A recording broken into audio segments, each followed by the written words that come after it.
Welcome to episode 46 of Cinema Curse. Today, it zoomed in on the wrong.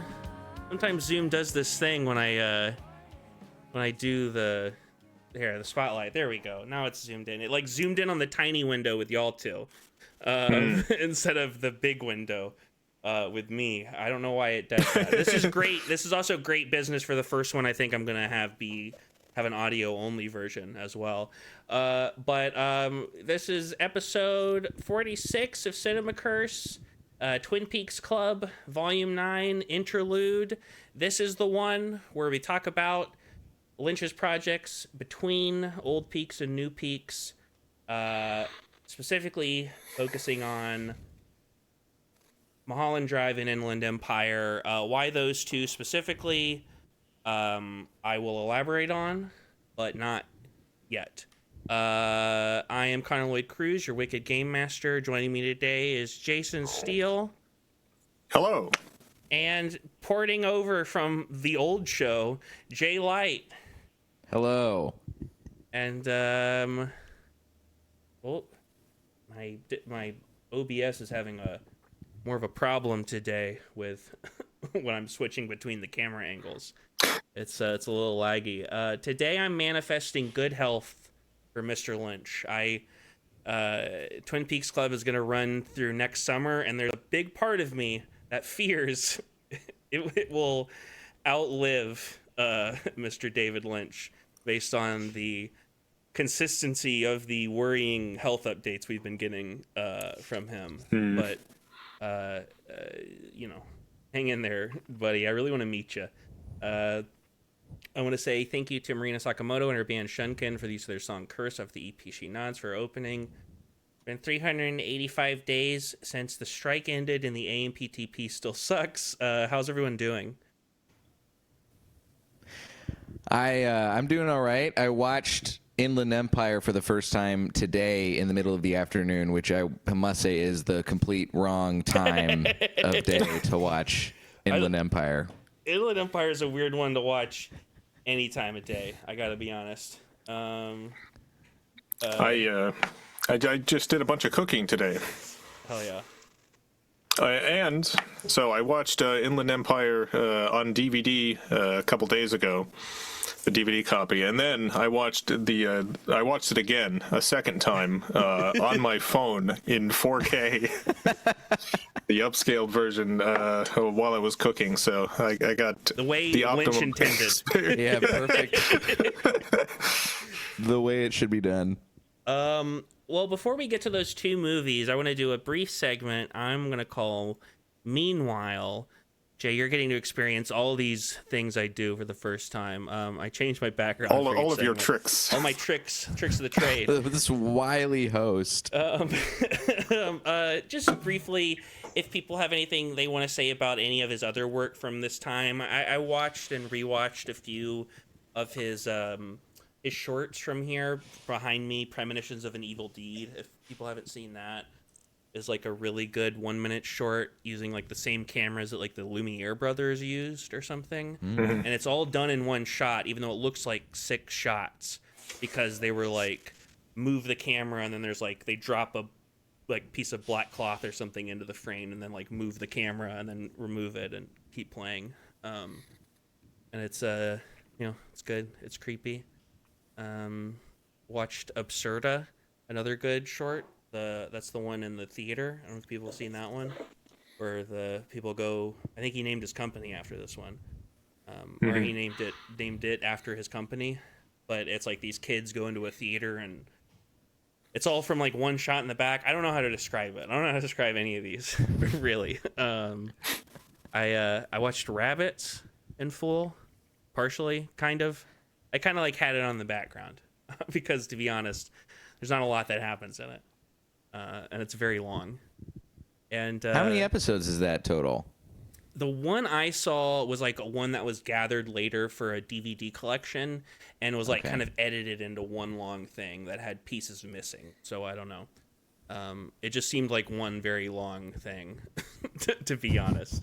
And to be honest, it's not really like, it doesn't go much further than the stuff we see in Inland Empire.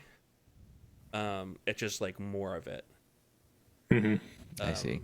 And some of the characters have like solos where they were only there.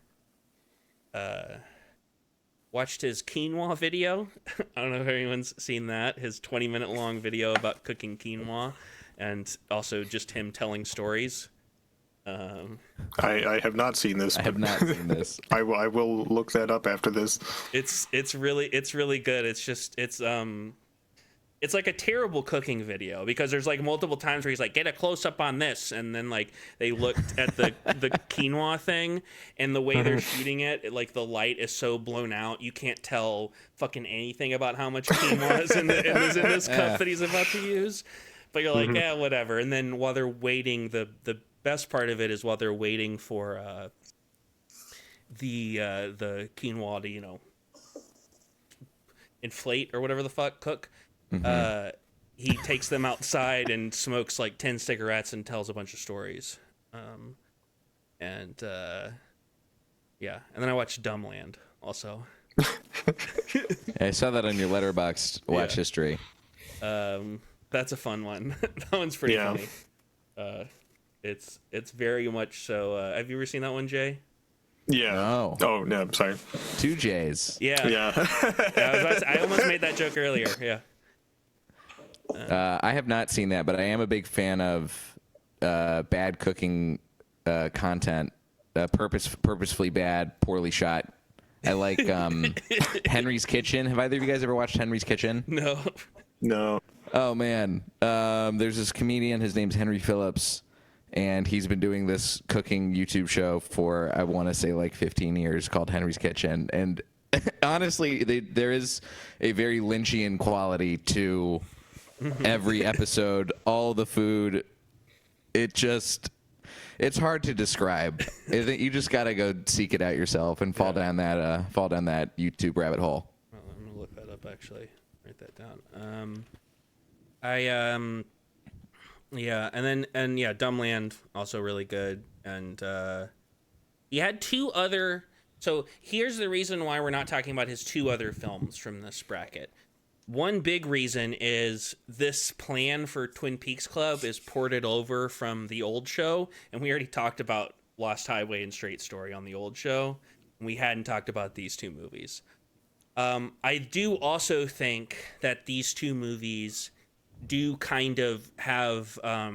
Mulholland Drive originally started as an Audrey spinoff, and then became the TV show that it was going to be, and then became the movie.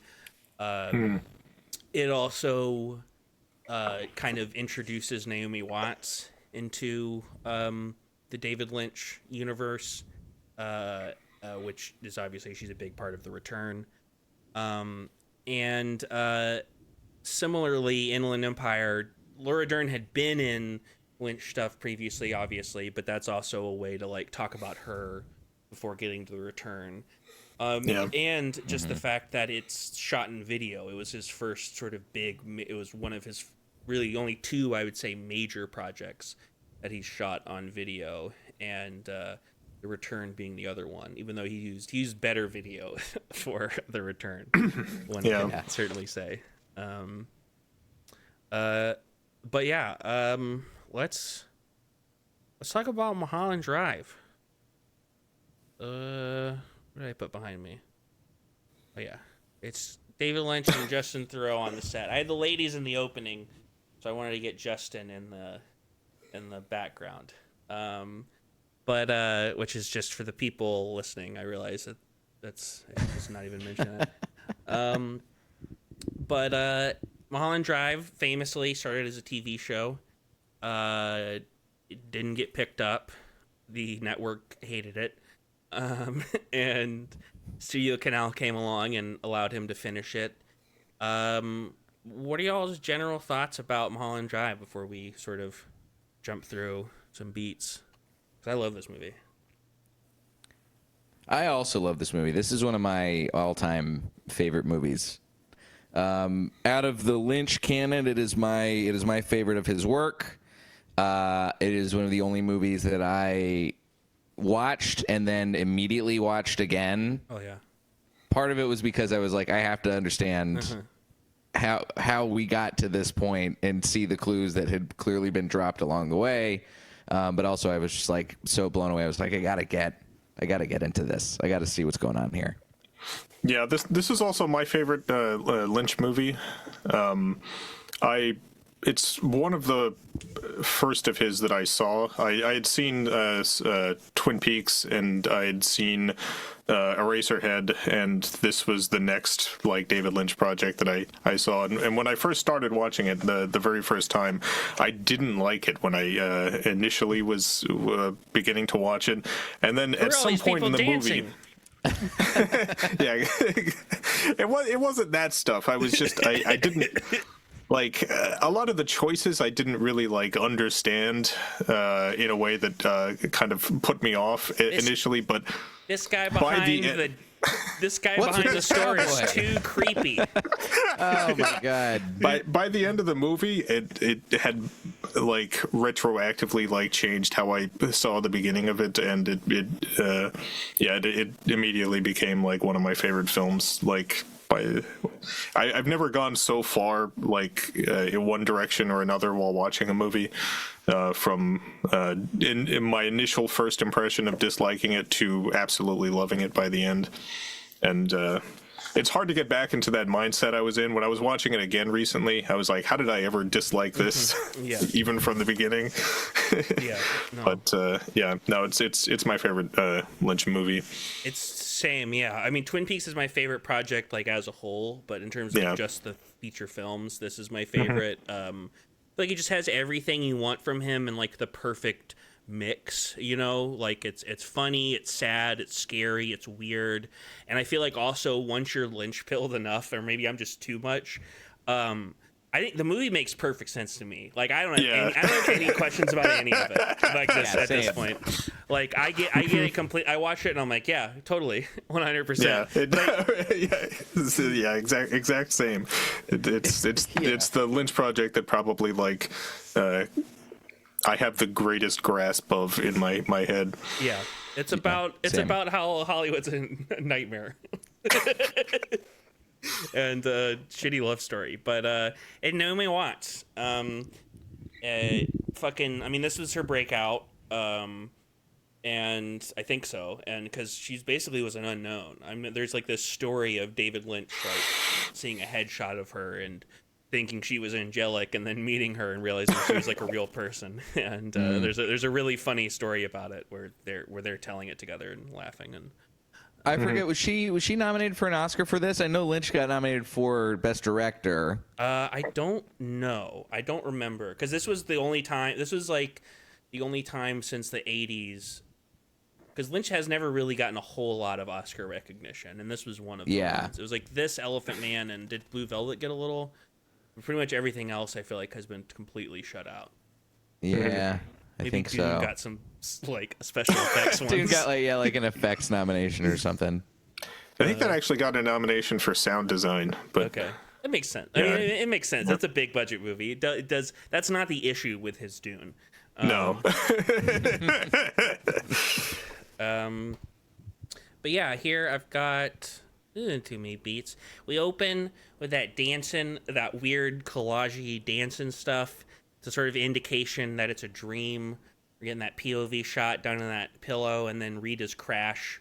That opening with Rita wandering around the city. Pretty early on, we get one of my favorite scenes in the whole movie is the Winkies scene. This scene is so scary with doing so little. Yeah, what do you guys think about the Winkies scene?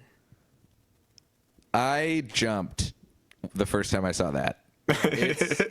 It's terrifying, and it's so. I think part of it having something that is so unsettling happening in broad daylight. It's really tough to pull off even in a pure horror movie, and I think that having this moment be so indelible is and work as well as it does with just this level of dread in broad daylight in Hollywood. And I've eaten at that, not the Winkies, but the Denny's at Gower Gulch multiple times too. So anytime I'm there, I do get this sort of dread of like, oh, there's going to be somebody terrifying in a ghillie suit hanging out in the back of this dumpster here. A manifestation of all of my greatest fears. Yeah. I think this is one of the very few cinematic versions of that specific feeling of being in a dream or nightmare and having an absolute terror that you can't logically describe.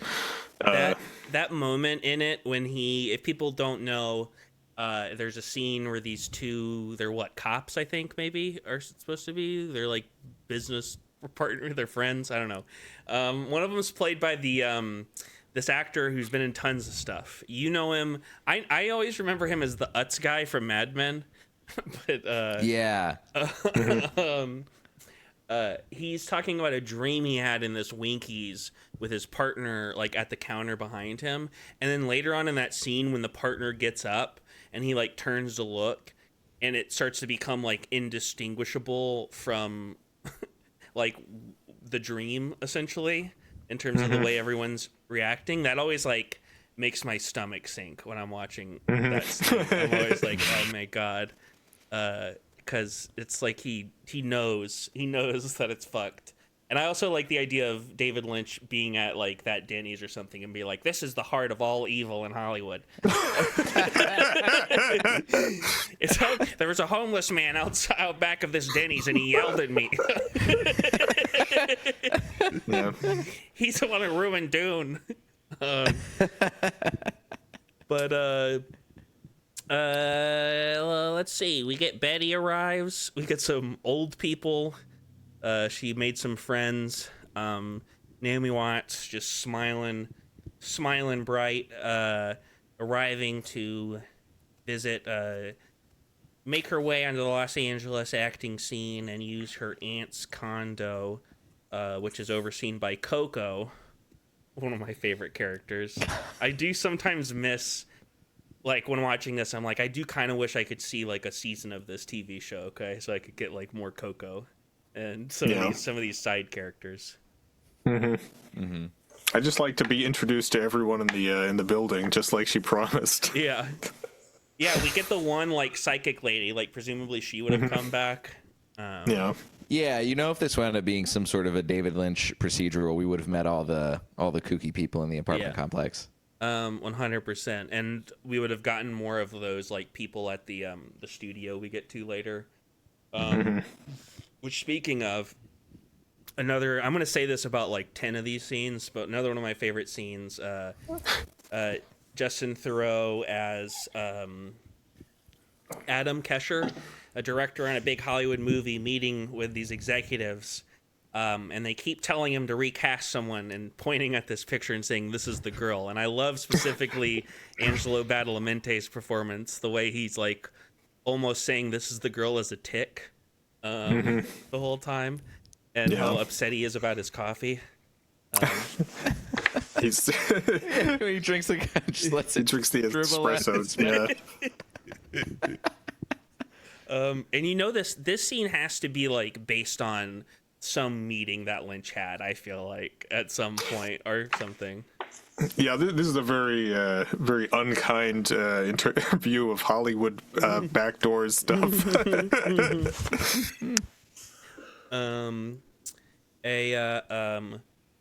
Another, I have to say the director character, I forget his Adam character's Kesher. name.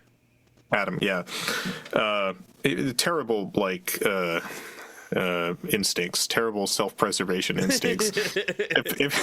if you're encountering a guy who everyone in the room is terrified of and who feels okay spitting up his coffee onto a napkin and everyone's apologizing to him, it's like you might want to not. Also, yeah, well, there's a guy who's literally just like bellowing at the top of his lungs from across the room also, and he's one of the execs you're trying to impress. Then what are we? Yeah, you gotta talk to your reps about getting you better meetings. He is, well, it's interesting. I was going to say that he is certainly a more likable out of the two Justin Theroux characters we're talking about tonight. Probably the more likable of the two. Yeah, for sure. But though, to be fair, he does in the second half of the movie become much less likable, or the last third or whatever of the movie. But I guess he's kind of maybe supposed to be based on Lynch a little bit, in that sense, in the sense that I imagine if he's making a director in a movie in the same way that like Stephen King, all of his protagonists are writers, that Lynch probably couldn't help but identify with them in a certain way. Sure. We get the assassin scene, another great scene where an assassin played by the guy who played Jacob on Lost ends up shooting a bunch of extra people. And all of these things, like, we could explain, I could sit here and be like, this is how this is connected, but it doesn't really matter. It's just a great scene. I think that's the main reason why it's in the movie, is because it's a really good scene. Like, narratively, the movie could survive without that scene of him shooting that woman in the ass through the wall. But cinematically, it benefits. We establish the money that Rita has in this blue key. We kind of get the follow-up to Adam freaking out on the Angelo Badalamenti when he goes home and he finds that his wife is sleeping with Billy Ray Cyrus, aka Gene Clean. And then later a mob guy shows up and beats them up because an even larger man shows up. I mean, between this scene and the assassin scene, it really is like some of my favorite. The way that David Lynch does comedy, Yeah. I think, is really exemplified in these two scenes very well, because it feels there's like this slapstick element to it, but there is also a level of like horrifying absurdity in a way where it's like, oh, this just probably has happened to somebody that David Lynch knows, and he's heard about somebody getting shot in the ass firsthand, or getting beaten up in succession by larger men. But it's very funny, and it's so well. It's well shot. It's it's well meaning. It feels very like slapstick and goofy, but also doesn't feel like it's tonally out of place. Yeah, they have the vibe of like someone telling a story about something deeply traumatic that happened that they're now laughing about. Yeah. Our ladies end up meeting because Rita crashes after her crash. She doesn't know what's going on with her. Rita's not even her real name. I'm kind of vaguely explaining. Like I said, I'm kind of doing a weird middle ground between what I normally do for Twin Peaks Club, and I don't know if it's completely working. I think if you haven't seen this movie, we're saying just gobbledygook. Yeah. But also, if you haven't seen this movie and you're this far into Twin Peaks Club, you got to go watch it. yeah, it's really great. I think it's a great This one probably more than Inland Empire is like a great interlude, I think, if you're gonna watch a big David Lynch thing between Firewalker and The Return. But the ladies start gumshoeing around to try to see what's going on with Rita. That's when they meet Diane the waitress.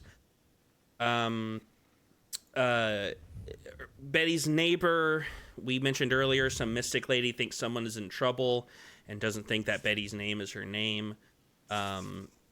And while this is going on, we get another one of my favorite sequences. Not this first part. Justin Theroux goes to Cookies. I love the way he delivers the, like, I'm at Cookies downtown.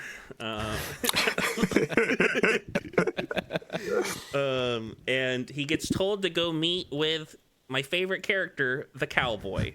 The cowboy. And what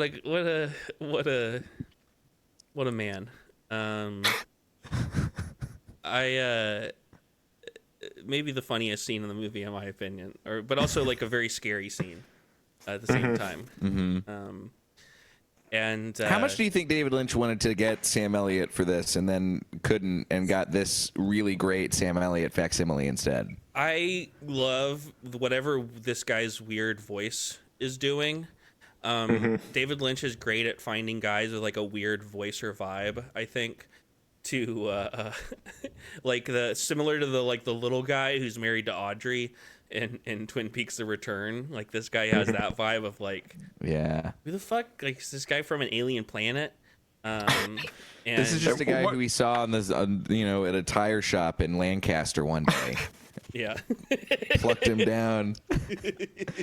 Sorry, I know you're regular going to go line dancing tonight, but come down. I've got a part for you. Once again, Adam having terrible self-preservation skills. Like, if I encountered this guy in the middle of the night, I would be as respectful as possible. Yeah. There's just a vibe from this guy that, again, menacing. Adam's not picking up on. No respect. Yeah, the cowboy ominously mentions to Adam that if he sees him again once, he's done good, and if he sees him again twice, he's done bad. And no, see, it's actually the opposite of that. Oh, really? What is it? Yeah, I believe he says he'll see him again twice if he's done good. Oh, really? Yeah, which is interesting because it's. I think you're fucking wrong about that. I'm gonna look this up. It's possible. I'm googling this. You'll see me one more time if you do good. You'll see me two more times if you do bad. Oh yeah, so you're right. Apologies. Get fucked, Jason. I'm wrong. I don't think that Betty does good in this movie. Do you? No. I think by the end, and spoilers, we end up seeing the cowboy twice after this. Mm-hmm. Yeah. We have this, Betty has some lines that she's practicing with Rita for an audition, and later we get to see, in the first scene that's like really corny and stale, and later when she goes to her audition, which is another great scene, it's skeevy 100%, but it's also like a way better, the way that they're reading the scene. It's very strange. It's very, you watch that and you go like, oh, I guess Betty is a good actress, because she is not acting like her character at all. Yeah, they didn't take her out of this dance contest for nothing. Yeah. Good news. This is one of the scenes that the very first time I was watching it, I was like, this seems like wildly out of character for this character. Mm-hmm. And then by the end of the movie, I'm like, oh, okay. The more I thought about it, is like, this does make sense, actually. Mm-hmm. This seemingly out of character moment makes perfect sense by the end. Mm-hmm. And I also love the director in that scene. How he's just like not, mm-hmm. he's just like not paying attention. Yeah. The storylines meet as Betty sees Adam doing a creepy audition. This is when he has to say that this is the girl. Yeah, something about Hollywood is like a big cryptic nightmare. People in sealed rooms that you can't even talk to, making decisions that you don't understand for reasons that seem to only benefit themselves. And even then, it's dubious. The ladies go to investigate Diane's. The neighbor doesn't recognize Rita. So Betty sneaks in. Diane's being like a name that Rita recognized, like out of her amnesia, and they end up finding a body. And I also really like Rita, Laura Alina Harding, wasn't that her name? Her delivery when Naomi Watts is like trying to sneak in the window, and she's like over in the tree, and she's like, "No," like no. Rita changes her hair to look like Betty's, and they fuck and or make love, whichever we want to say. And David Lynch quotes Persona, which I think none of that's unintentional. Yeah. I think anytime there's a sex scene in part one, it's love. It would be making love, Yes. and then in the second chunk of the movie, Yeah, that's when we're in fuck territory. you ever get so sad you just gotta crank one out? Yeah. Another truism of Hollywood is just sadly masturbating as you realize your career is going nowhere. They go clubbing. We get the great No I Banda scene with Rebecca Del Rio. I don't know if you guys know this, but that song that she's singing is a Roy Orbison song. And it was originally the song that he wanted to use in Blue Velvet. And then he decided that the song that they use in Blue Velvet worked better. And then like years later, Rebecca Del Rio was, I learned this in this little, the Criterion little book thing. She was somebody hooked Rebecca Del Rio and David Lynch up, and she just like came over and was like, "Yeah, I want to sing for you." And she sang.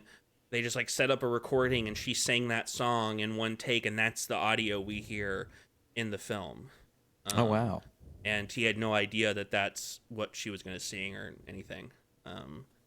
So it's interesting. And also Cookie's at the club. What does that mean? What does it mean that Cookie is hosting at the club? That because he's there's a handful of characters who play dual roles, but most of them are pretty straightforward, I think. What does Cookie being the host at the club mean? Is it the same place downtown? A lot of this movie is like ties into David Lynch's the creative unconscious, the dream space that transcendental, you can dip into and get the ideas from and stuff. And for me, that always feels like a kind of boundary area. Yeah. Okay. in the movie, and so like that's my interpretation of that. Do you think that it's like implying that like it's kind of making, because it's like I could buy the idea that Silencio is in the same area of downtown as Cookies, is what it kind of seems like is the vibe, and or not even it's like downtown Hollywood is what it seems to be. Yeah. Not like proper downtown LA. Sorry, LA talk.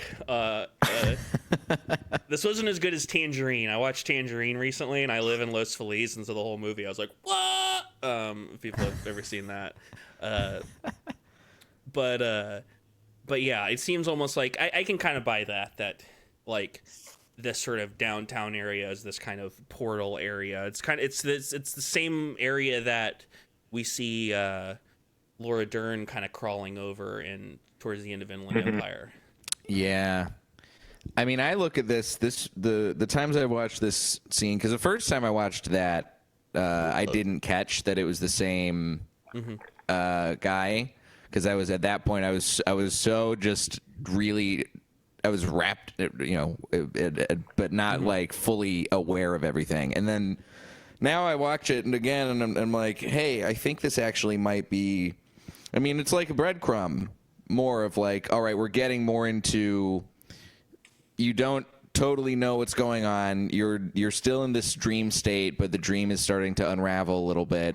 And I think that, anytime, I don't remember my dreams particularly well, but whenever my dreams start to unravel, there is a lot of jumping time and place, and people start showing up in places that they would never normally be, but it totally feels like it makes perfect sense for them to be there. So I feel like that's sort of the way I look at it, is like a wink and a nod to like, oh yeah, we're about to be out of the dream state portion of the movie. Yeah, I think that's right. And speaking of that, yeah, that blue key they found earlier, they find the blue box, which is one of my favorite.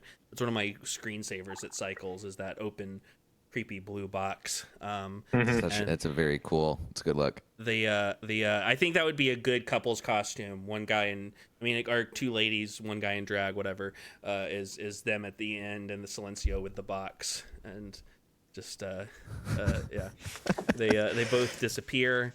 And on the other side, Betty is now I will, Diane. Yeah. Okay. Yes. I was just gonna say the order in which they disappear is, I think, important. Okay. Because it's Betty disappears first and then Rita. Yeah. On the other side, Betty is Diane. The cowboy wakes her up, and most of what we get in this second half is in a series of flashbacks of her remembering. Of Diane remembering her life, because it's interesting to note that, because the most obvious, I think, interpretation of the film is that the first 2/3 are a sort of dream version of Diane's life. But what's interesting is, and I think people have pointed this out before, is that the last third is much more dreamlike in a lot of ways, and it's all still told from recollection and memory. We're still not in any sort of like present time, essentially, for the most part, except for like the very beginning of this and the very end of the movie.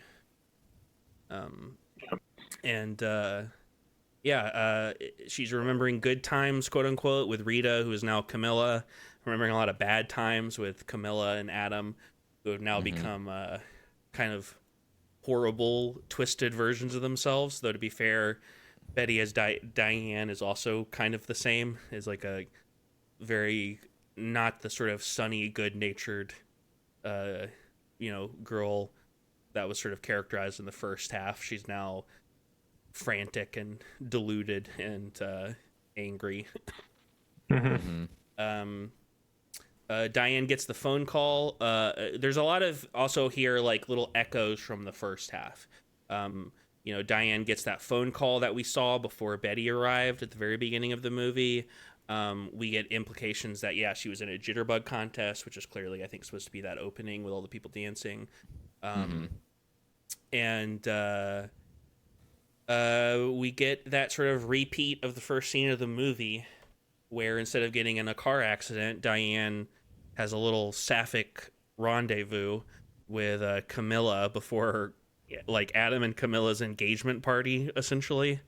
It's not literally, but it seems to kind of be the vibe.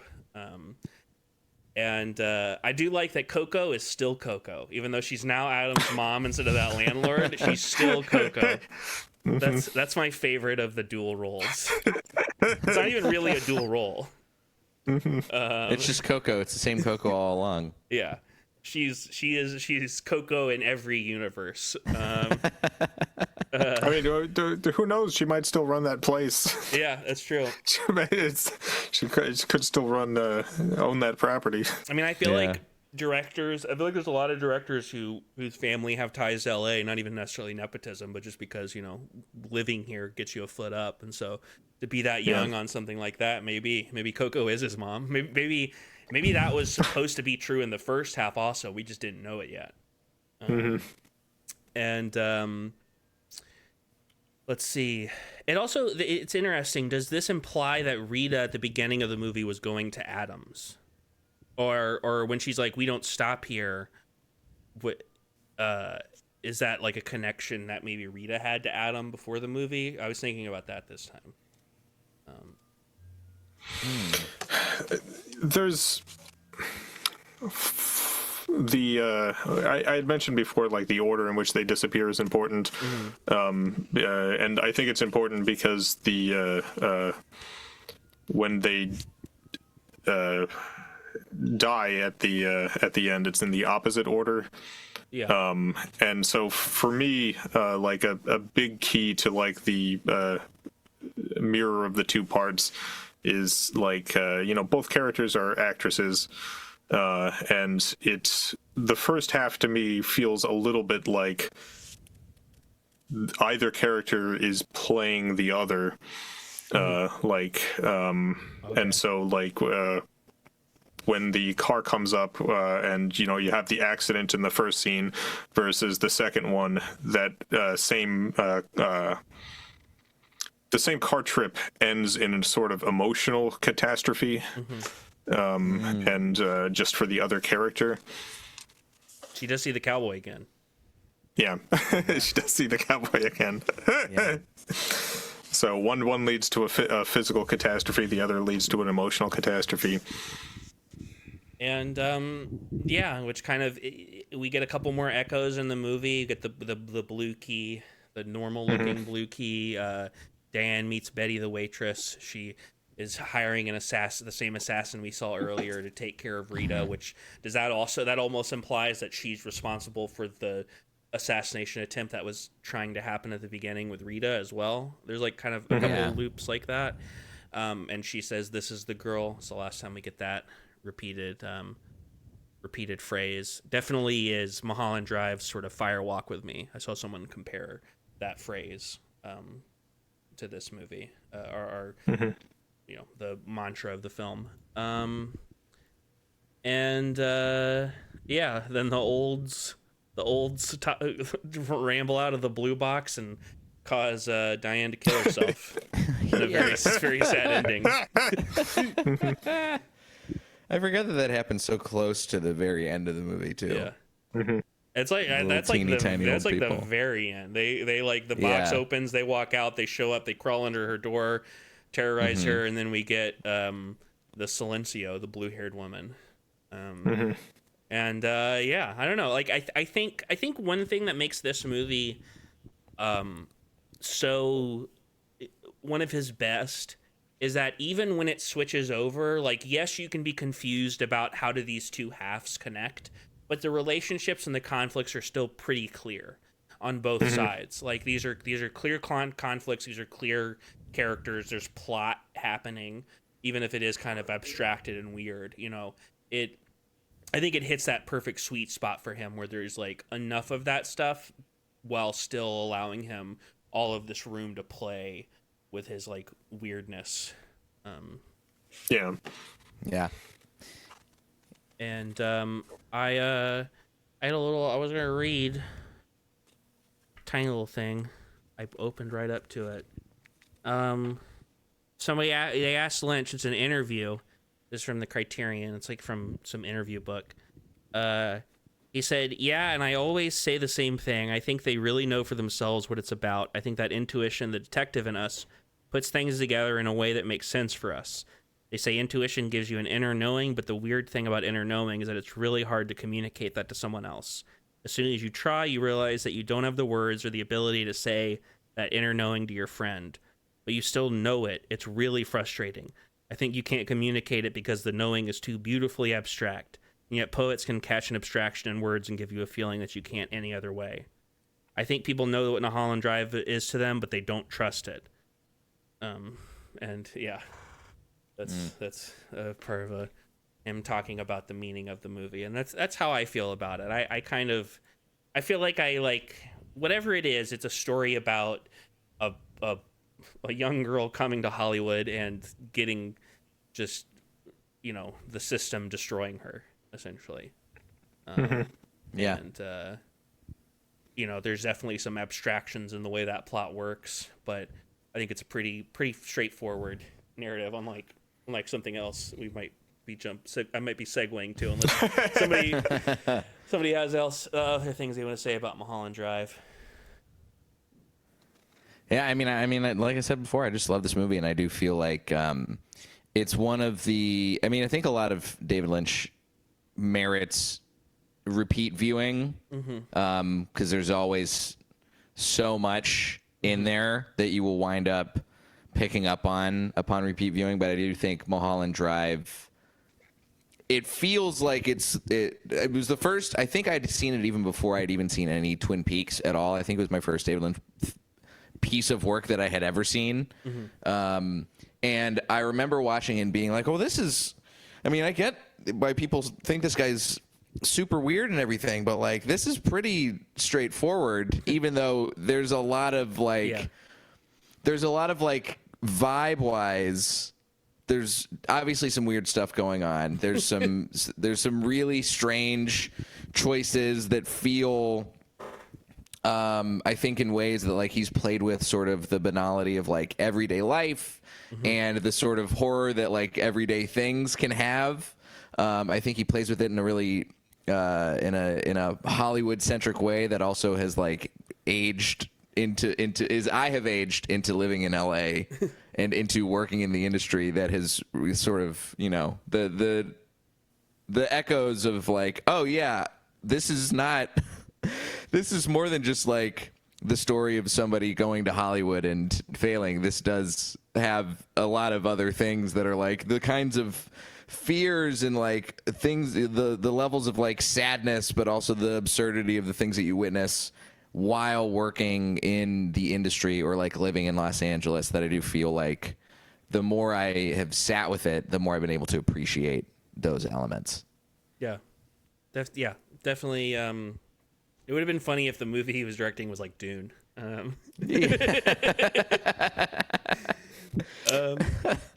But I don't have a good segue. Here's the boys. I have the boys from this movie that weren't Jeremy and Harry. Inland Empire. This is the first time, I guess, this is the first and only time Laura's been the true lead of a David Lynch thing. You know, she's kind of co-lead in Wild at Heart, and she's obviously one of the major supporting characters in Blue Velvet. But yeah, and she's really good here. I'll say my opinion first. I think this is also a good movie. I do think that the second part, Freak Out, is too long. I think that like Mulholland Drive had a better proportion of like parts of the movie that are like more straightforward and followable. Yeah, and they're kind of inverted. Yes. Yeah, like in a. Yeah, like exactly inverted in terms of proportion too. Yeah. I do like that David made a creepypasta with his friends, which is kind of, to me, that's the biggest thing, is I feel like this movie kind of anticipated like creepypasta and like modern internet horror aesthetics in a weird way. Yeah, there's a lot of, the guy who made Skinamarink is clearly, I think he probably is a big fan of Inland Empire. Yeah. What do y'all think of this movie as a whole? You just watched it, Jay. Yeah, I just watched it. I finished it literally, you know, 2.5 hours ago. And I still feel like there's a lot that baseline, I liked it. Yeah. Also, I was very upset by a lot of this movie. I think Laura Dern is great. Laura Dern, and especially like, there's so much that I think of the level of unsettled that I felt while watching this. The fact that he's shooting it in digital video on like what feels like a step up from whatever kind of camcorder you could have gotten at Circuit City at the time. I think it literally was like just a Sony handheld camcorder. It was Perfect. Shooting in 480i DV 2997. Like it literally was just a Sony handheld camcorder. love You that. mean the biggest piece of shit you got? I loved all of the like, because when you're the way that he the like the zooming and the digital artifacting that's already in there and the digital noise that's already like adding in the background, of like, you can't really tell exactly who is coming into a frame sometimes. You can't really clearly see, even if you know exactly what you're going on or exactly what's happening in a scene, you still can't fully clearly always see it unless it is super close up on Laura Dern's face. I think that I think is a really interesting and bold choice. I disagree. I actually think the front half, or the front third, was a little too slow and built a little too slowly for me. Yeah. Yeah, I don't like the first hour of this movie. That's interesting. See, I think I'm kind of, in a weird way, that's my favorite stuff. There's like stuff in there that reminds me a lot of what I like about Mulholland Drive. But yeah. Yeah, a lot of like I feel like the handheld camcorder stuff, I think is the right artistic choice for this story, and I think I mean, obviously, I'm pretty sure it was like a logistical and financial necessity. Well, it was shot piecemeal. I know that. It was shot. Yeah. There's a scene that we come back to multiple times in the second part of the movie. I know it's like really the first third, last 2/3, but y'all know what I mean by first part, second part. Yeah. Yeah. There's a scene we keep coming back to in the second part where she's talking with like a lawyer or something. And that was apparently the first and only scene shot. And when it was shot, that was the only scene that was written. And then David Lynch kept writing more, and they kept shooting more, and they kind of built the movie that way, which kind of makes sense when you watch it. Yeah, it makes a lot of sense. Yeah, and the limitations of the like the handheld camera style stuff. I can see you're the champing digital at the bit. video. Do you want to do your your analysis? Of what? Of the 4K. I mean that stuff is not. I don't think the AI upscale's particularly good, but it's whatever. Yeah. Like I think they did. I think they tried to do it a good job and didn't. But you sent me some like comparison photos the other day. I was like, I guess, sure. But it is also, it's like if any movie is gonna look weird from like modern digital upscaling, like Inland Empire. But I do think that the handheld like low res stuff works really well for the last 2/3 of the movie, because like David Lynch is doing stuff with the camera work that genuinely I don't think would have turned out as well if this was being filmed traditionally and he had to communicate all of this stuff to like through multiple people. Like him just literally holding the camera and shoving it up in people's faces. And like, because he's a very experimental filmmaker, and this is like the ultimate expression of that, of him being able to improvise shot by shot as he's filming it. And there's a reason he edited this movie himself, because it's only going to make sense to him. But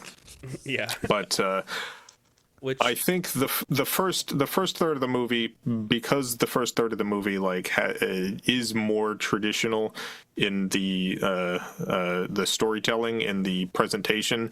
I think the limitations of the handheld video camera work that he's doing become more glaring, and instead of being like an asset, I just kind of wish that section had been filmed differently, and that it had maybe switched to the handheld stuff for the when the break happens.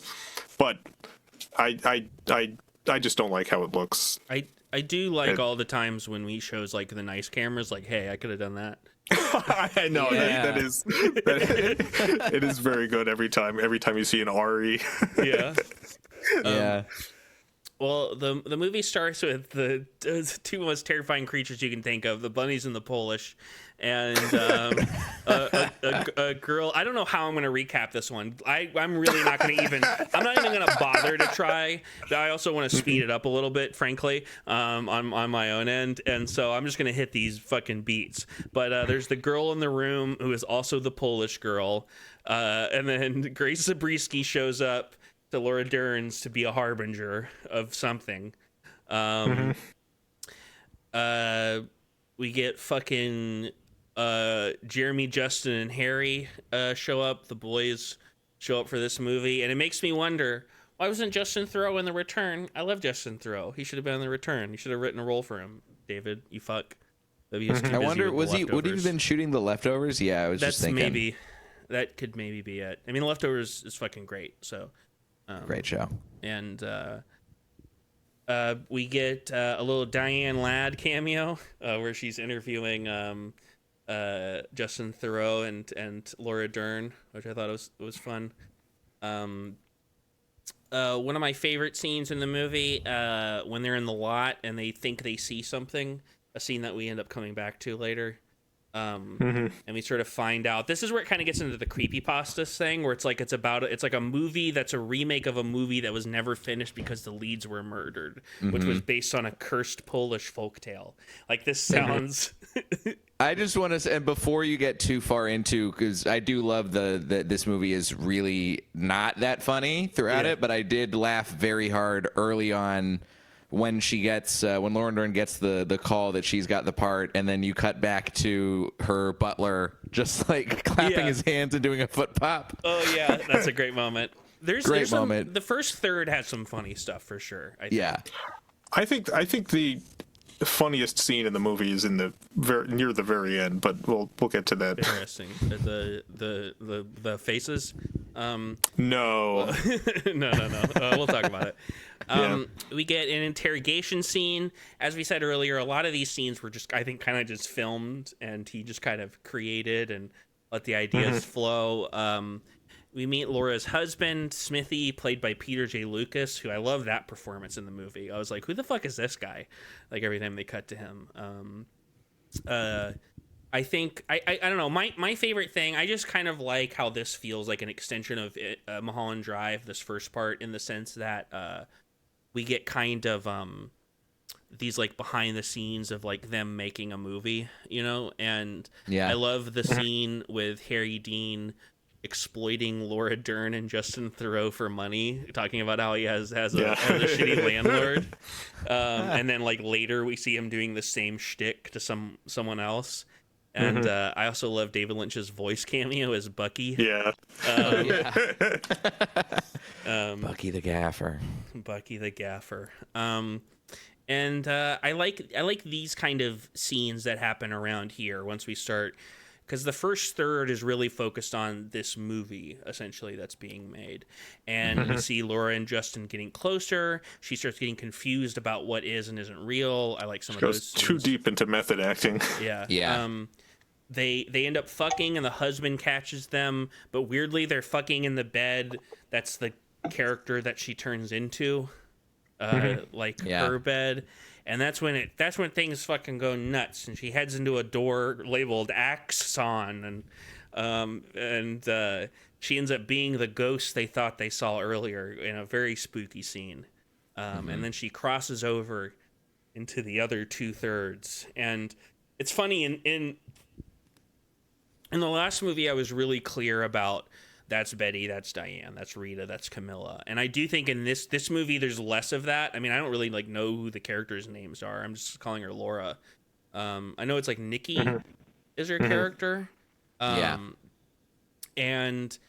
it's interesting. It's like this weird like collapsing of like all these women's like struggles essentially into like one odyssey that this one specific woman is going to. She's like going through a fugue state where she's like experiencing, you know, like this redneck woman's life and this Polish woman's life, and she's also like a woman watching all this, like absorbing this art about the struggles.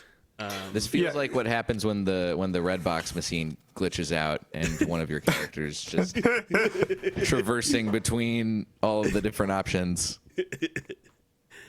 But because you know Lynch's whole transcendental, like there's the plane where all the consciousness goes, and that's somewhere that he believes you can pull creative experiences, creative ideas from. You can dip into that and find creativity there. And this to me feels very much like this story is cursed because it's a story that has legitimately happened to so many people, and so like that's collective trauma ends up bleeding through because of the creative process. You know, you dip into that realm, and then all of that trauma comes out of it into you. Yeah. Once you open yourself up to it, then you just get caught up in it. I remember seeing something about how he talked about like the spider, you're weaving the web and you're walking around in it as you're weaving it, and trauma's like that too. You just get caught up in it, but you have to there's no real way of escaping it while you're still in the midst of it. Yeah.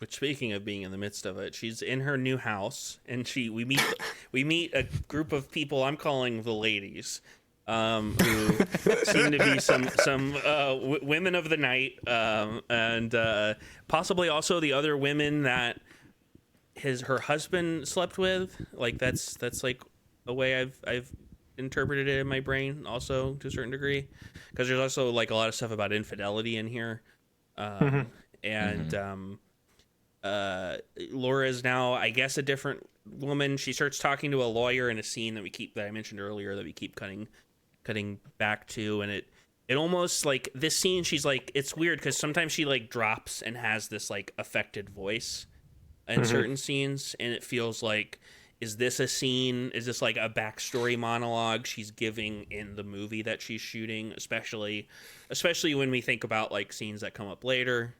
Yeah. And she also has a great monologue about ripping a guy's nuts off. This kind of again goes into the like weird layering of like Hollywood, and then like the struggles like across like generally is like when the ladies are comforting Laura, and they kind of like are talking about how they're like looking for men, but it's also kind of reads like they're looking for parts in a way, or like validation. It reminds me a lot of the scene early on where she's like hanging out with her girlfriends, and she gets the part, and then they dance. Yeah, there's moments in this movie where like when one of the women takes off her shirt and they all talk about how pretty her breasts are, and then they all dance and sing the locomotion. Yeah. in a big grid. There's moments like that where I think about like how tenuous the line is between genius and bullshit. Yeah. Where I'm like, if like a similar scene to this had been in like a Tommy Wiseau movie, like like how would you interpret it differently? Well, Tommy Wiseau would have paid for the finest possible cameras too. That's, I think, how you would tell. That's true. He would have been shooting with both at the same time. Yeah, that's right. Laura argues with her husband. She's pregnant. She calls the rabbits up. Somewhere around here, we also get a line about her having a son once. It's funny just reading. Also, like it. Oh, I have a question that you guys might know the answer to that I did not get a chance to look into very much. The rabbits. Okay, so are they puppets or are they people in costume? They're people, and they are Naomi Watts and Laura Elena Herring. Right. Are the two? They're the two lady rabbits. And I think they're really on that set. Yeah, and I think it was really them.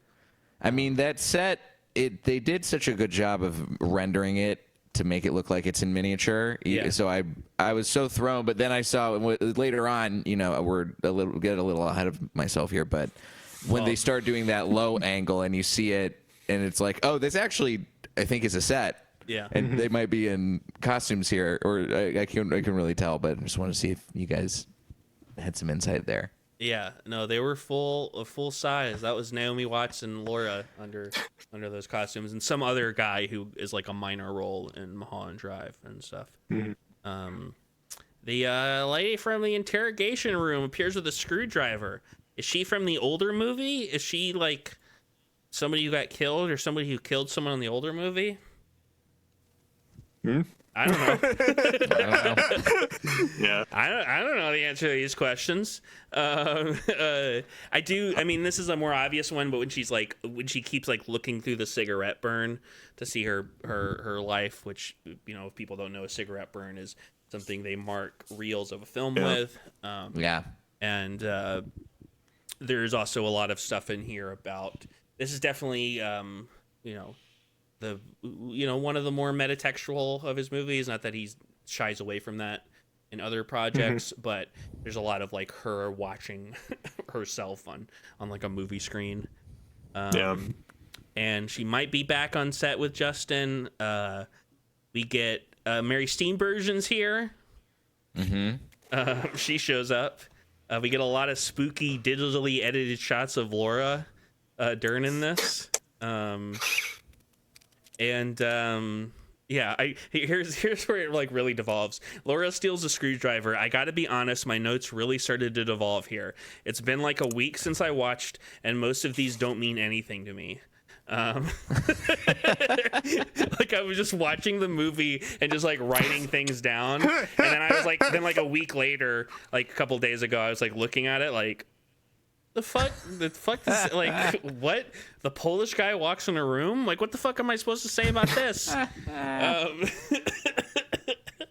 Laura's back in LA, but now she's a pro. And a song by Beck plays as she sees herself across the street and finds the Axon door again, and she thinks she's gonna get killed. More dancing women. We loop back to the lawyer again and again and again around here. I was watching this with some friends also, and my friend Benny, 2 times when Laura Dern, at some point, she had some line where she was like, I need you to understand this. And my friend Benny was like, I'm trying to, Mr. Lynch. And when Laura Dern said the line, like, kind of laid a mind fuck on me, Benny was like, yeah, you're telling me. And we find out her husband's infertile. She watches her own life, like a movie in a theater. Laura gets stabbed by the lady. And this leads into what I think is the funniest scene in the movie. Oh, the scene with Terry Crews in it.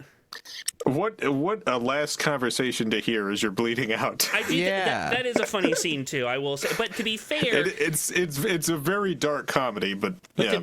But to also be fair, and spoilers for this scene that I'm about to reveal in 2 seconds, anyways. This is also the scene where it kind of loops back around to that first section of the movie again.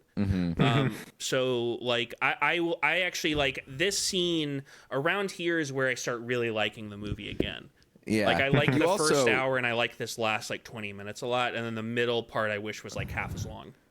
You also get an echo in this of, I think, one of the other really funny scenes in the movie, which is the cookout with the circus guys. And there's a guy who just has ketchup all over his shirt. Yeah. And can't find the paper towels, which are right behind him. Yeah, I must have had that written down and just didn't know what I was talking about. I was like looking at my notes and just like cut it. Just like, ketchup? What the fuck? Yeah, Terry Crews shows up, and I will say this is probably the best scene of the movie, if not necessarily the funniest. Pomona. Laura is bleeding out on the street, says some homeless ladies talk about a bunch of nonsense. And Terry Crews tries to get his, I'm assuming, girlfriend or, whatever in the movie to stop talking about a torn vaginal wall, but she just soldiers ahead anyway.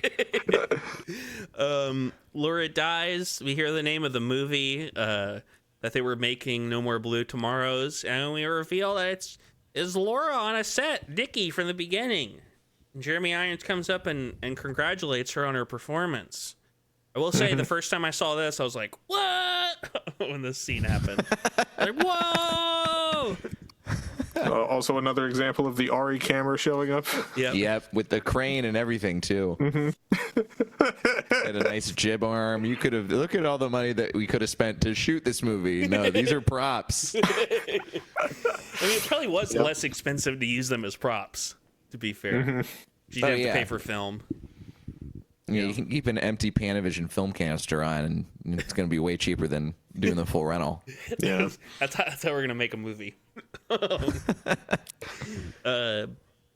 Back to the theater, Axon again. It's like she gets caught in this like loop.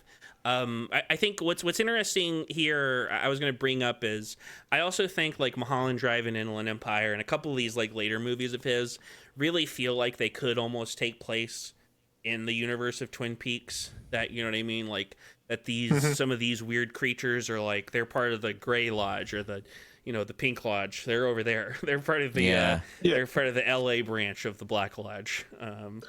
Yeah, because they all have that dream space, creative dream space connection, and they all have like boundary areas, and there's like a pattern floor in this that's almost like, instead of it being straight black and white lines, they're like wavy black and white lines, which I noticed while watching this. Yeah, and like there definitely seems to be like in the way that like Bob interacts with the world through people in Twin Peaks. Like there definitely seems to be entities that are interacting through the dream space into this world and Inland Empire too.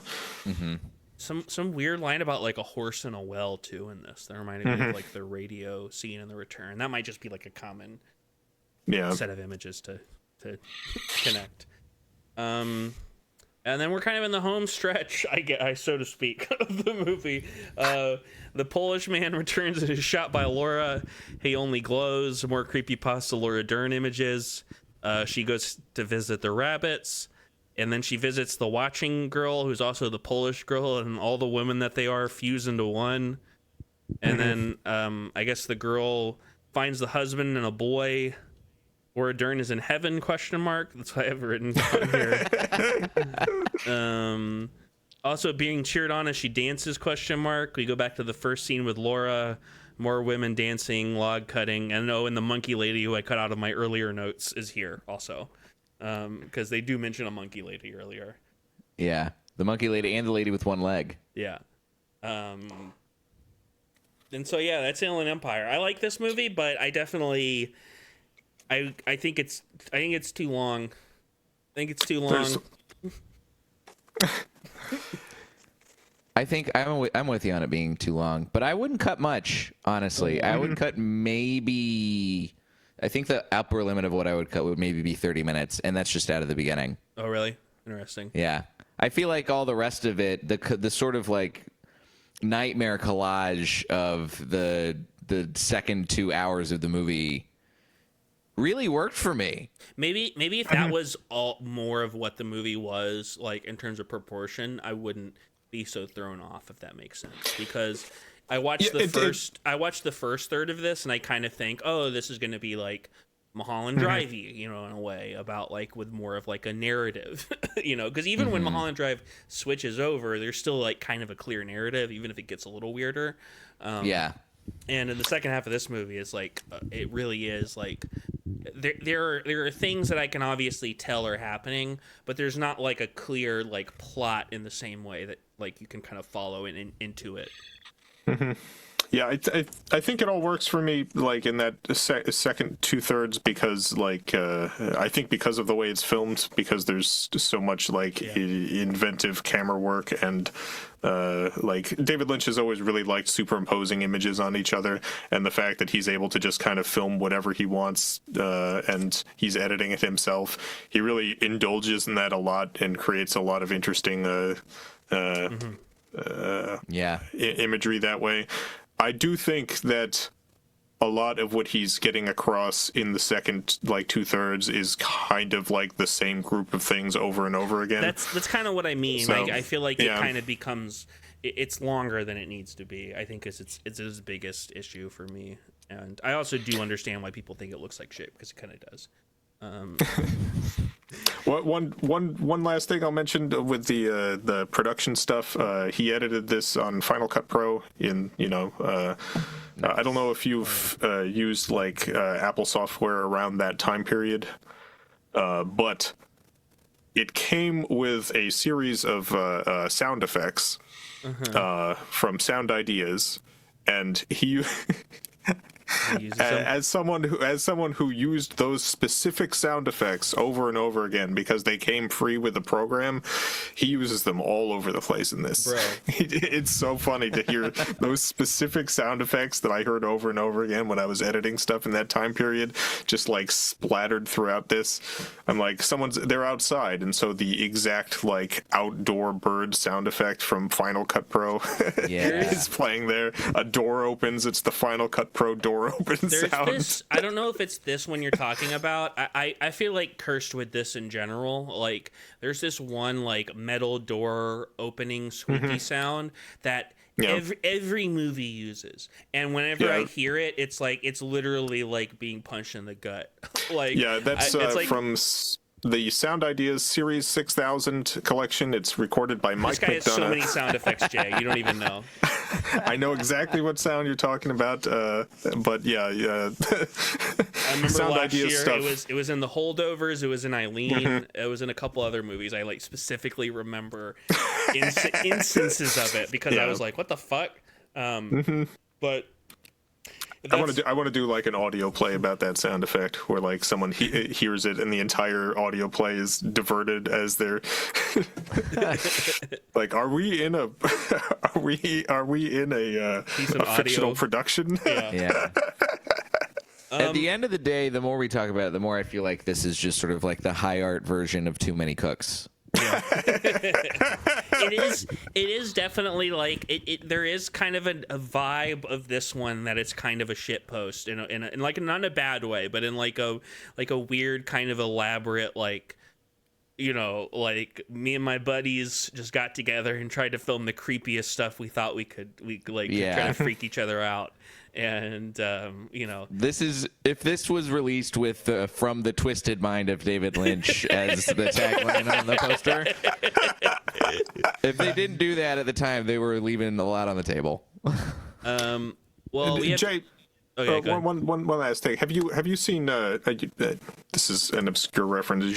Jean-Luc Godard's film Socialism. I have not.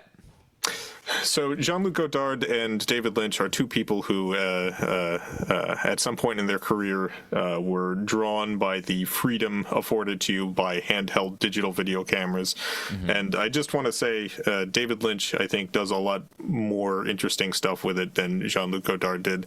I think Film Socialism, which I think you can compare these two movies because these are two filmmakers who are specifically using these tools in a very similar way.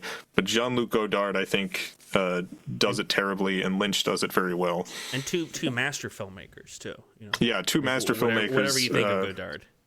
Yeah, who are drawn to this technology for similar reasons, and I just want to say, like, comparing those two in my head, it really impresses upon me what a great filmmaker David Lynch has continued to be throughout his career, because like Godard, I feel like kind of lost it at the end there, and Lynch is I just don't think I've seen like a Lynch project that I think is like not like artistically great in some way. Yeah. Well, I'll have to check that out then. Two little sections before we go to the games. One, so what was Mark Frost up to? He did some more TV work. He wrote a lot of books about golf, Frost on Golf. And he was involved with a handful of films. He wrote and directed this movie called Storyville. It's like with James Spader. Looks like it's some sort of like sexy noir or something. He also wrote an adaptation of a golf book he wrote himself called The Greatest Game Ever Played. And I think his best credit, he was co-writer on the 2005 Fantastic Four film. Sure. So that's what old Mark was up to. In the meantime, sorry, Mark. I feel, but I remember before the return being very hype for it. I saw there's a lot of these billboards all over LA that it is happening again. Laura Dern's images, and I read this first book. Speaking of Mark Frost, which I don't think I'm going to reread again, to be honest, because it's there you can kind of see it. The Secret History of Twin Peaks, one of two books he wrote. They are good, but it is mostly just like kind of like extra details. A lot of like finding out about like Harry's relationship with Hank in high school, like shit like that. But yeah, what do you guys remember like leading up to the return? How y'all felt?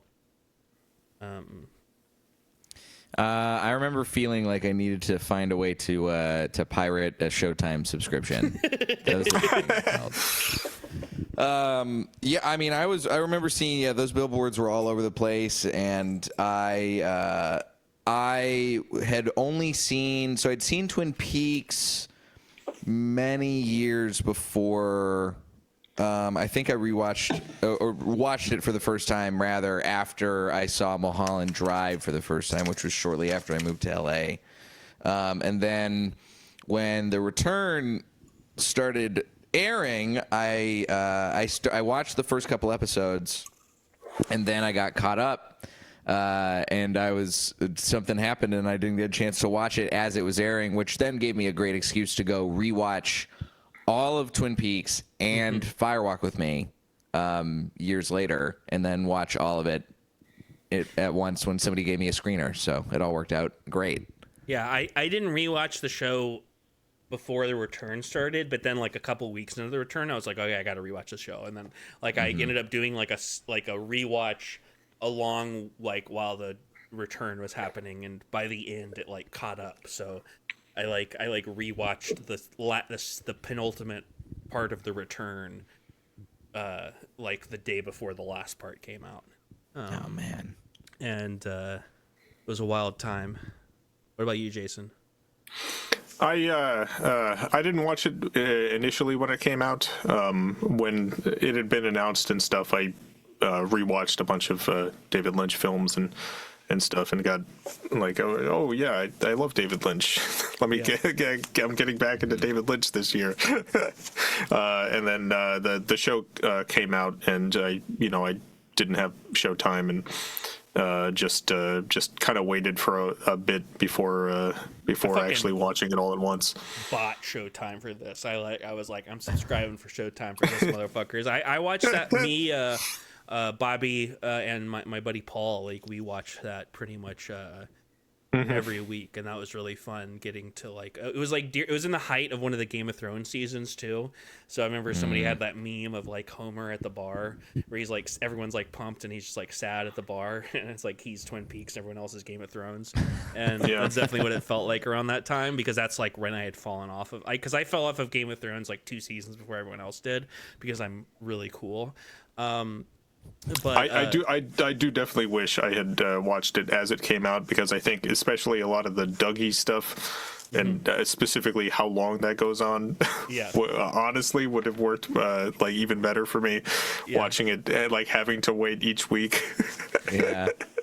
I do remember seeing early on, because I got through, I think it was the first couple episodes that they put out at the same time, and I got up to Mr. Jackpots, and even though I hadn't seen like anything else of that series at the time, Mr. Jackpots has stuck with me for years, even after I've been able to rewatch all of it. Great stuff. I'm excited to get back to it. I'm excited in the new year we're returning. We are returning with Twin Peaks Club, The Return. But right now, it's time for Connor's Wicked Games, sponsored by Chris Isaac. Every week, like Jigsaw, I like to play a little game. This week, what did Lynch do? I'm going to read the name of a short film and its description pulled from IMDb. You have to guess Lynch or not Lynch.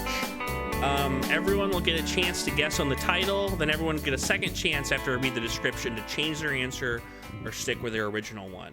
You get double points for getting it right the first time and sticking with it. Okay.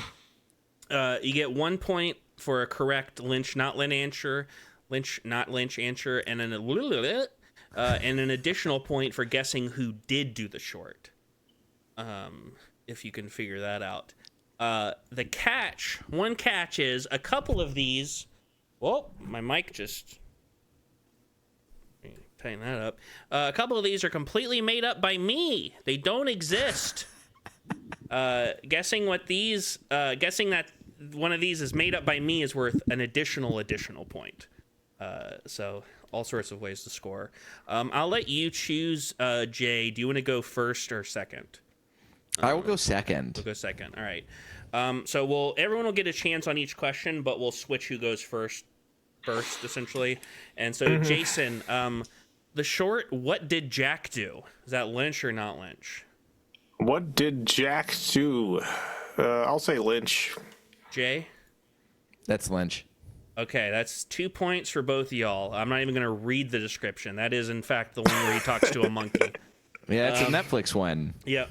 It came out the same year as The Return, towards the end of the year, actually. One of his only like real things he's put out post The Return, which I don't hold against him. He is a old man dying of smoking too much. Jay Dying of being too cool. Yeah. Bottle Rocket. I not only I know this is not Lynch, but I know who this is. Who is it? It's Wes Anderson. And Jason, are you gonna Yeah, echo I mean, these? same. Okay, that's 4 points for both y'all. I'm not gonna read the thing again. Jason, Kenzo World. Kenzo World. Oh. I've never heard of this, so not Lynch. Any guesses on who it is? I'll say it's you. I say you made up this Say one. this isn't me. What about you, Jay? I don't think this is Lynch, but I also don't think this is you. Okay, who do you think it is? God, I don't know. The name that keeps popping into my mind is Todd Field, but I also am not totally sold on that guess. So maybe we'll hear a description. Yeah, description. Jason, do you want to change your answer? The description is be free of your daily boring life. That's it. No, I'll keep my answer. Jay? I will also keep my answer, but I'm going to change. I'm going to change my person. Yeah. I feel like I know this even less now, but it's not Todd Field. I think I'm different. Todd Haynes. Well, y'all are wrong about it not being Lynch. This is Spike Jonze. This is the short of Margaret Qualley dancing around that like hotel or something. I don't know. He does a lot of that. Jay, someone dancing in a hotel, a classic short film genre. Pierre and Sonny Jim.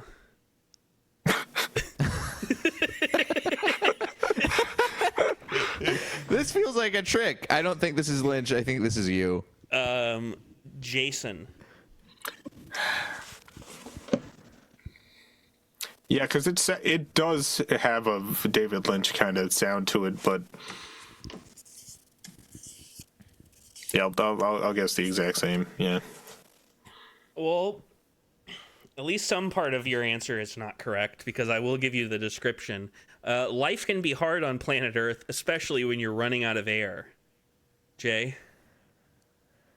Now this is starting to sound like an animated okay. I still don't think this is David Lynch, but now I'm gonna go and I'm gonna go down the guy. What's the guy's name who made Rejected? Don Hertzfeldt. I'm going down that route. It's a good guess. Jason? I have no idea who would have directed this. I don't think it's Lynch.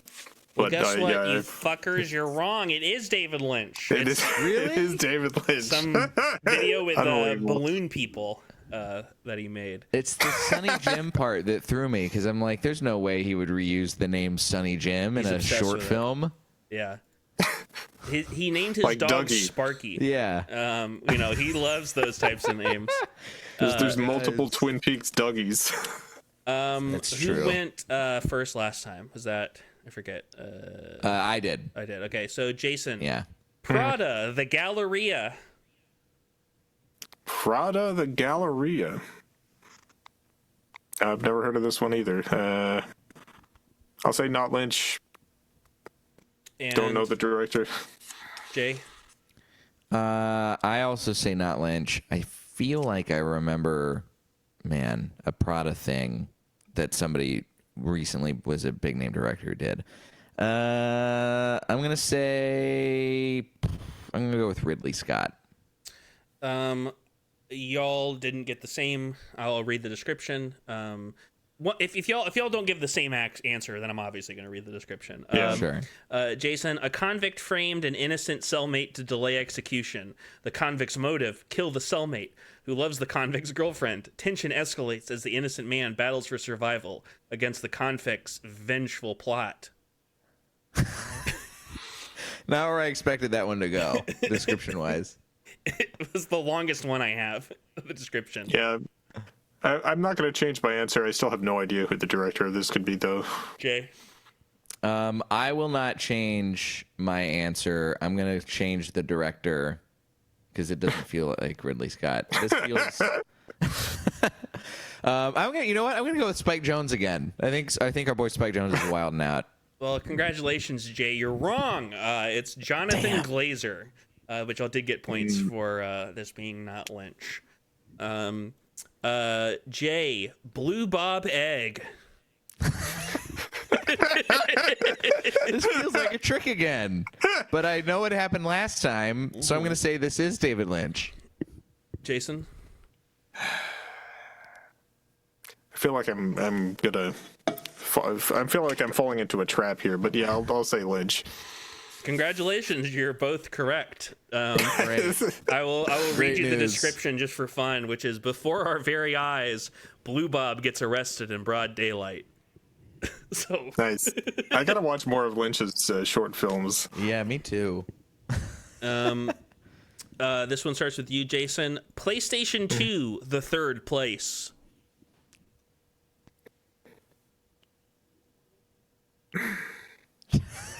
I think this is David Lynch. I think this is David Lynch. You think it's David Lynch, Jay? Yeah, because I remember David Lynch. Yeah, I have reasons for believing this. I mean, Jason seems weirdly confident, so I'm going to follow his lead. I'm going to say this is David Lynch. Correct. This is, in fact, an ad that Yeah. David Lynch directed. The description: a waiting room, a talking duck man, a severed arm, mysterious woman, a young man in a black suit and his doppelganger thumbs-upping each other, smoke, fire. Yeah, because during one of my live streams like years ago, it got brought up that David Lynch like did marketing material for PlayStation during the PS2 era. So, yeah. I Jay, did not know that. I'm going to have to check this out. Chrome bus. Chrome bus? Like the vehicle? Yes. Okay. Okay. I don't think this is David Lynch. Okay. Who do I think it is? No idea. But I don't think it's David Lynch. Jason? I don't think it's David Lynch either. And I have no guess for the director. Okay. I'll read the description so you guys can get a chance to guess. If you want to change, because there's no director guesses. A man at a bus stop rambles about public transportation being derived from alien technology. Any guesses, Jay? No, I still got no guess, but I'm not changing. I still don't think it's David Lynch. Jason?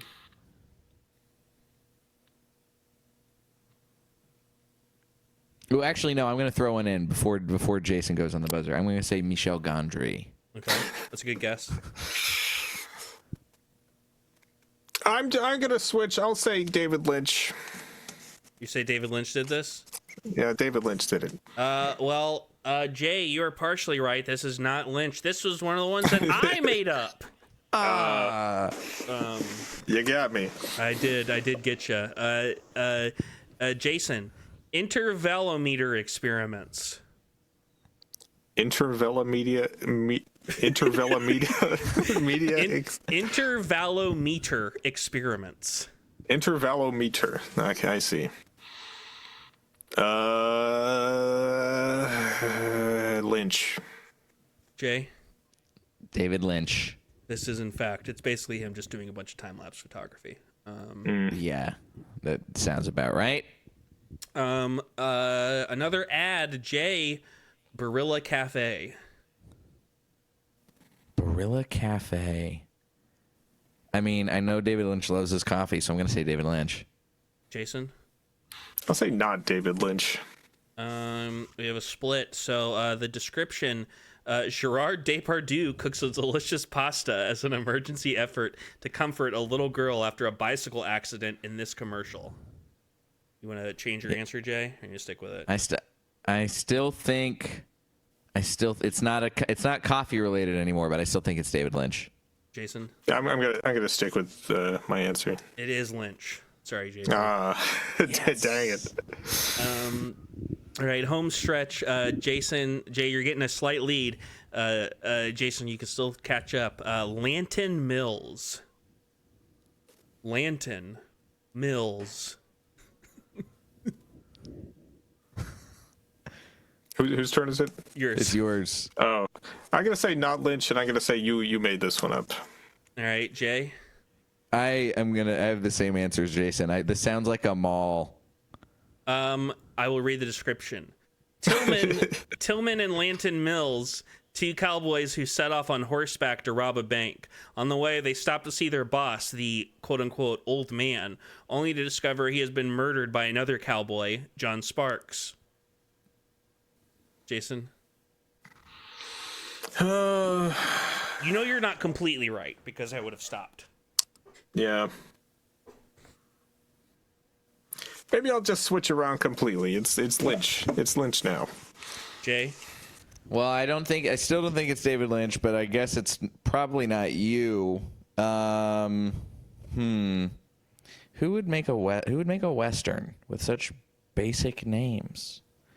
This is I'm gonna leave that one open, but I still don't think it's David Lynch. It's his AFI. I don't know if they went to school at the same time, but they both went to AFI. Terrence Malick. Okay. Jay, Idem Paris. It's Idem is one word. It's IDEM and then Paris. I'm assuming this is an ad. And I'm gonna go. Yeah, I'm gonna say this is David Lynch. Jason? Not Lynch. Don't know who the director is. A printing studio in Paris, France, documents the lithographic process. Jay? I'm sticking with my guess. Yeah, Jason? I'll stick with my guess. Jay, you got it. That is correct. It is a Lynch one. Yes. I don't think I'm catching up in this game. Yeah, you might be able to. You have like a little bit of a chance. Jason, Big Toe. Big Toe. Lynch, why not? Jay? I'm gonna. Ooh. I will also say Lynch.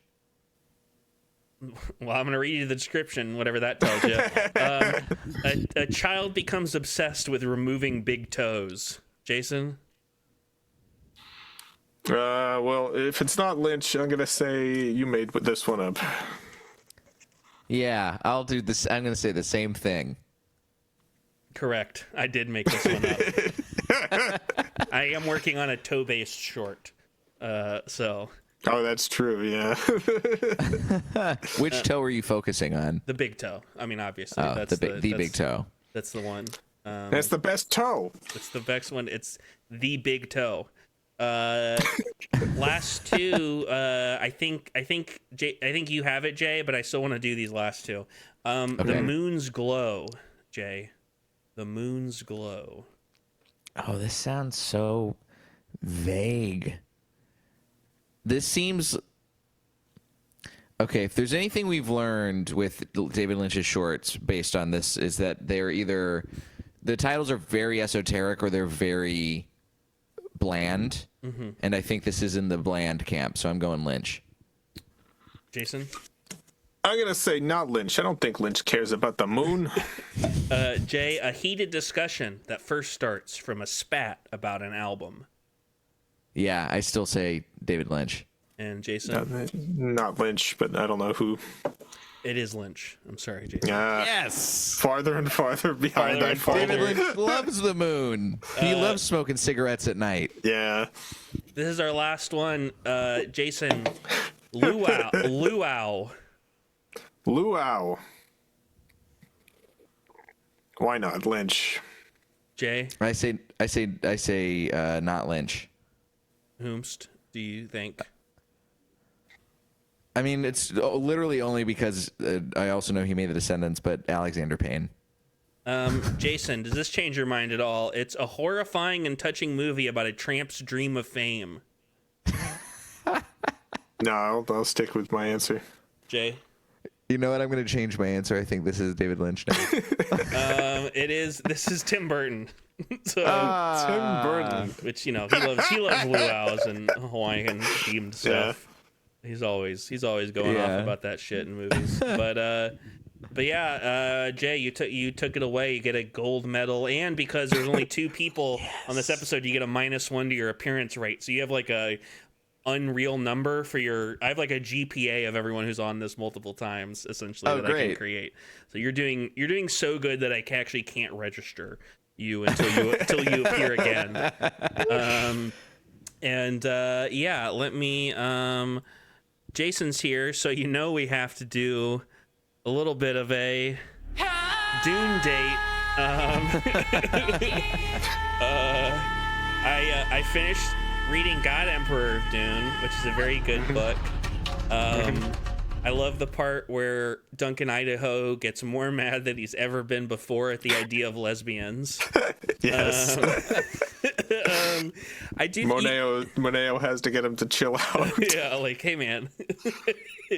I think it's funny. Like, you can definitely see Frank Herbert becoming an old man here in the 4th book. It's like, how much are we supposed to agree with Leto? Because he's talked about how, like, he identifies with Stilgar, I guess, the most. But it's like, I don't know, man. I think you agree with the horrible worm god who exists for billions of years, or thousands of years, I should say. And it's also funny that around this time is when he talked about how he didn't like JFK because he was like, I don't like a charismatic leader. But then in the 80s, he was like, Ronald Reagan, love this guy. Like, yeah. Uncritical. I don't really know why Leto couldn't just go down on Hui, because they keep talking about how they can't have sex, and it's like, yeah, I get that you're a giant worm man, but you still have a human face. So, and I also like the museum freeman is a funny, like, whenever they go to that shitty town and it's all like, it reminds me, Jay, have you seen the recent Dune movies? Yes, I saw the Denny versions. Yeah. God Emperor of Dune takes place like 4,000 years later, and like the Freemen exist like the way that when you go to like a shitty little like ghost town and see like a cowboy reenactment. Essentially. Oh, okay. It's actually kind of interesting. Yeah. And then so it's like Colonial Williamsburg. yeah, but yeah. There's like Freeman. a whole area Okay. that's just that. That's just like these people who don't like really. And Duncan Idaho is still there. He's like he keeps getting like cloned again and again, and he's there and he's just like disgusted by it. He's like, what the fuck? Like, these people are these are nothing like the Fremen I know. And I also watched the 2 episodes of the show, which was pretty good. It's kind of just Dune flavored Game of Thrones soap opera trash. But hey, if my eyes hadn't been blue since birth, they would have turned blue this year because of how Dune pilled I've become. And we get to see some Machine Wars Butlerian Jihad footage in Prophecy, which ruled. I don't know if you know about that, Jay. Do you know about that no, shit? I don't know anything about that. Basically, like 10,000 years before Dune, which is when the show is set, there was like a Terminator war, like robots. That's why there's no robots in Dune. It's like the Terminator happened, essentially. I'd always wondered, why are there no robots in this otherwise great movie? Yeah. 5 stars if there were robots. There's a really good like spice agony scene in the 2nd episode, and Mark Strong is dominating HBO's Sundays. He was in The Penguin, and now he's in this. Wait, is spice agony spice withdrawal? No, Spice Agony is like when the mothers like drink it for the first time, like when Rebecca Ferguson at the beginning. Oh, right. Okay. Yeah. They drink the blue juice. They drink that blue juice. And yeah, we get this cool scene where we like see this one woman in it, and like we're seeing all of the women in her line like depicted as like these like weird ghosts in this weird dark hallway that she's like being surrounded by, and it's very creepy and cool. And yeah, that's the Dune update. I'm taking a little break. I'm reading Uzumaki instead of jumping right into the Heretics, but I'll be on to Heretics and Dune soon enough. I'm starting to eye some of those Brian Herbert books. I don't know if I'm going to take the plunge. I'm not sure. I plan on at least reading the even though they might not make perfect sense. I'm going to read the two that were like supposed to conclude the Honored Matre arc. If you're gonna read those, then I'll read those next too, because I've liked our like texting about like Dune and stuff. So anything else? I'd love to get a motherfucking end to genocide, Palestine, Congo, Sudan, everywhere else. My short collage film, Lady Dreams of Hey Boys, you can go right now, tinyurl.com/Lady Dreams of Hey Boys, hey spelled Hay, and I think the less I explain about it, the better. It's a spiritual sequel, I should say, to Jason's video he released not too long ago, Hey Boys, the second in the Hey Boys saga. And I also rewatched Tough Guys Don't Dance. And man, it's a fucking weird movie. I started it for my movie night and it killed. I don't know. Have you ever seen that, Jay? No, never. It famously, there's a scene from it, it's the scene where he's on the beach and he's like reading a letter and he's like, oh man, oh god, oh man, oh god.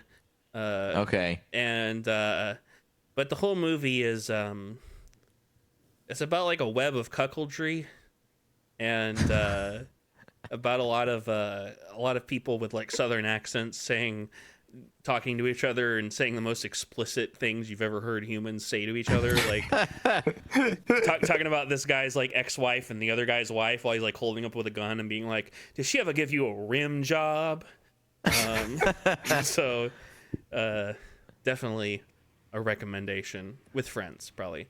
But anything you guys want to shout out? I don't have like a huge audience or anything, so like you definitely have probably bigger ones. No, definitely check out Never Monday, the audio play that Connor's in. Yes. Jason just completed another one of his audio theater plays, and I play a version of John Arbuckle in his Garfield-themed audio play, which turned out great.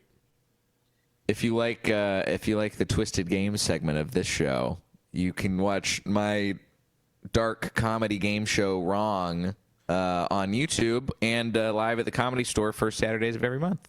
Oh yeah. Yeah, I really want to make it out there, Jay.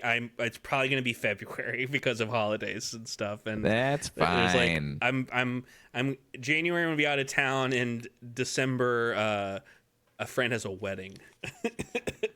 So boo. Yeah, boo love. But yeah, Twin Peaks Club will return in January with episodes of The Return. I want to say thanks to Brian Robert for composing our outro. Next episode is going to be our sort of Road to the Oscars Part 2, Men in Musicals. We're going to be talking about Wicked, Gladiator 2, Queer, Amelia Perez and the Brutalist. And you should follow us, CinemaCurse666, TikTok and Instagram. You should smash that like button. Please like and subscribe.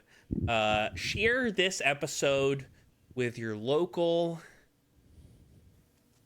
I always forget that this is a bit I do every episode, and I forget until the end that I have to think of someone to share the episode with. Share this episode with your local movie star. How about that? If you know there's like a movie star who lives near you in like that gated mansion, Don't worry about their security. Just scramble on over those fences, beat off those dogs, get this episode in their face. And make sure, is that everything? Yeah, thanks for joining me, guys, and God bless. I'll talk to I love you. I love you. Bye bye.